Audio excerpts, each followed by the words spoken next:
Oh, look, it's another book by Rosemary Wells. I know that character. That's Sophie. This book is called Say Hello Sophie. I wonder what the title of the book could tell me about the problem in the book.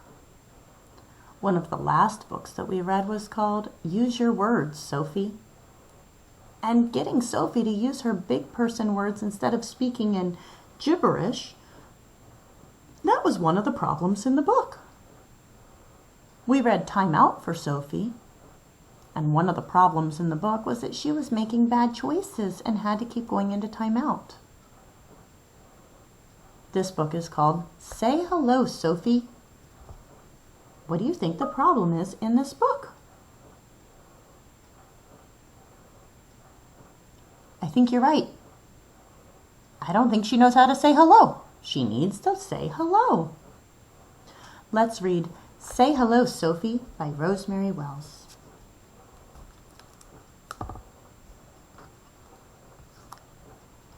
Say Hello, Sophie by Rosemary Wells.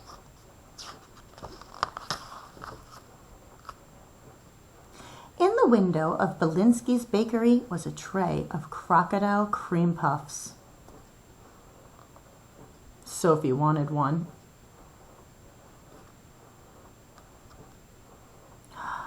I see our character that we met in the last book, Jane.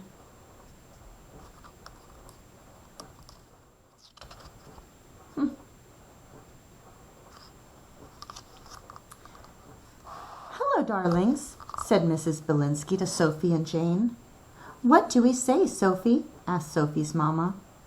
The word hello was stuck in Sophie's mouth. I wonder what that means, stuck in her mouth. I've had a piece of candy stuck on my tooth. I don't think that's what the author means.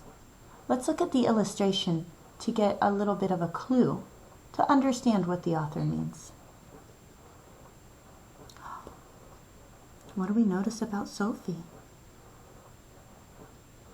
Yeah, she's hiding. She's hiding behind her mama. The word hello was stuck in Sophie's mouth. It looks like she's being shy. So she can't say hello. Mrs. Belinsky gave Sophie a crocodile puff anyway, and one for Jane. Ba ba, said Jane. Oh, Jane's really growing up fast. She couldn't eat crocodile puffs in the last book.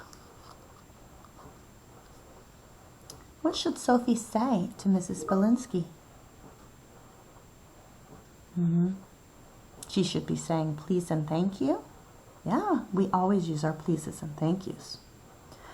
But the words thank you wouldn't come out. We are going to have to practice big girl hello and big girl thank you, Sophie, said Mama. But it was just too embarrassing for Sophie to say those grown-up words. After lunch, Daddy took Jane and Sophie for a hike. Hello, everybody, said the park ranger. Say hello, please, Sophie, said Daddy. But Sophie couldn't say hello. The ranger gave Sophie a junior wolf badge. What do we say, Sophie? Asked her daddy. Thank you shrank to the size of a pea on Sophie's tongue. The size of a pea. Oh, those little green vegetables, the ones that are round like a sphere. They are small. I guess that means the thank you was so small that nobody was going to hear it. We need to practice this hello business, said Daddy. Sophie had to practice saying hello to Jane. Sophie said hello to the chickadees at the bird feeder. These birds are called chickadees. So Sophie's practicing saying hello to them. It's good to practice on little sisters and little brothers. It's good to practice on birds. You could practice reading to those in your family because we know how to say hello. But Sophie's practicing. So she practices saying hello to Jane. She practices saying hello to the chickadees. Sophie said hello to the George Washington in the park. See the statue? Will the hello practice work? Asked Sophie's daddy. He's talking to her mom. I'm not holding my breath, answered Sophie's mama. I wonder what that phrase, I'm not holding my breath, means. Have you ever heard that phrase before? I have. Yeah. So if you hold your breath, that's not something that you can wait to do. You just have to keep breathing, right? I think Sophie's mama means that she's not going to wait on that. She's not going to count on that. She doesn't think the hello practice will work. In the library, Mrs. Biblio said a cheerful, "Hello, Sophie." "What do we say, Sophie?" whispered Sophie's mama. But Sophie could not quite say hello. Please and thank you also vanished into thin air. Reading behind the library encyclopedias was Granny.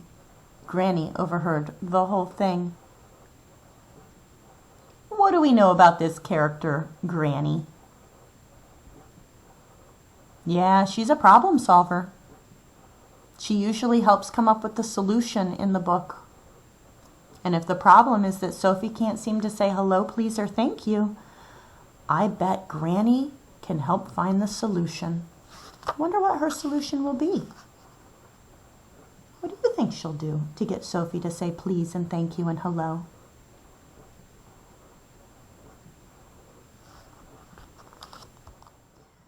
That night was Mama and Daddy's date night. Granny was coming to babysit. Zeke's Palace of Ice Cream is having a sale, said Granny. Let's go, said Sophie. Ba ba, said Jane. And they went. But suddenly, right outside Zeke's, Granny said, "Oh my, I have a toothache. I'd better sit down." "Brave girl, take charge," said Granny. Oh no, so Granny has to sit down outside and Sophie is going to be in charge of getting their ice cream? Okay, let's see how this goes. All alone, Sophie entered Zeke's Palace of Ice Cream. "Hello," said Zeke. And no one was there to tell Sophie what to say. What do you think she'll do?